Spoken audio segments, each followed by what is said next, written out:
Salve, salve, minha gente! Tudo beleza? Professor Pietro aqui então para mais uma unidade de algoritmos e lógica de programação 2, agora falando do primeiro tópico dessa unidade, onde a gente entra com o conceito de estruturas de repetição. Esse é o tipo de estrutura de longe mais utilizado por mim nos meus programas. Por quê?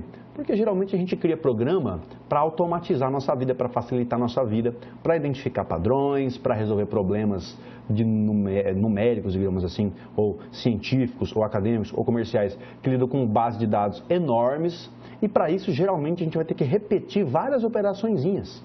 E quando a gente precisa repetir várias operaçõezinhas, não é interessante que a gente fique simplesmente copiando e colando o código-fonte para repetir essas operações. É interessante que a gente use, então, as estruturas de repetição. Vamos lá aos slides? Então, olha só.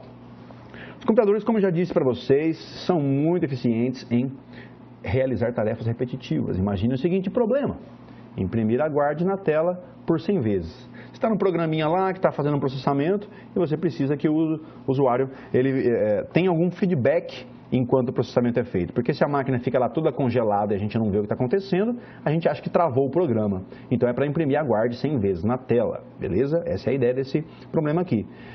Uma estrutura de repetição, então, permitiria repetir esse bloco de comandos sem a necessidade de replicar código-fonte, tá? No caso aqui, vou imprimir 100 vezes na tela sem precisar ficar dando Ctrl+C, Ctrl+V em vários printf dentro do meu programa. Observação importante: repetição e iteração têm o mesmo significado. Não é interação, é iteração. Beleza? Olha só, se a gente não tivesse estrutura de repetição na nossa vida, a gente dependeria do Ctrl+C, Ctrl+V 100 vezes imprimindo vários aguarde na tela para o usuário entender o que está acontecendo. Mas, como a gente sabe disso, a gente vai simplesmente ir para o que interessa, né? Então, é interessante replicar o mesmo código-fonte, repetir a mesma tarefa na tela várias vezes? É evidentemente que não, porque fica oneroso, é ruim para quem está programando, é ruim para quem vai dar manutenção no código depois, além de ser deselegante, né? E muitas vezes até ineficiente também.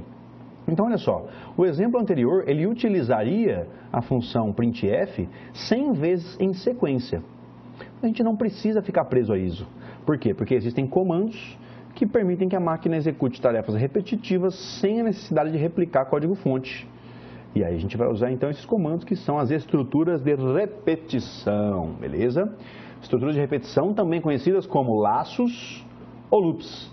Falei de laço, falei de loop, falei de estrutura de repetição, tá? Para que serve esse bicho aí? Para iterar um bloco de comandos tantas vezes quanto for necessário, dependendo da lógica do seu programa, do seu algoritmo. Toda estrutura de repetição, ela precisa ter um critério de parada. É importante que a sua estrutura de repetição, em algum momento, ela pare de repetir.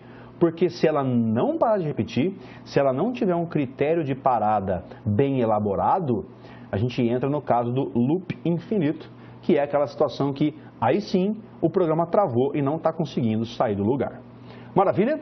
A gente se vê então daqui a pouquinho aí no próximo tópico, onde a gente fala das estruturas de repetição e os comandos propriamente ditos em linguagem C. Belezinha? Até já já!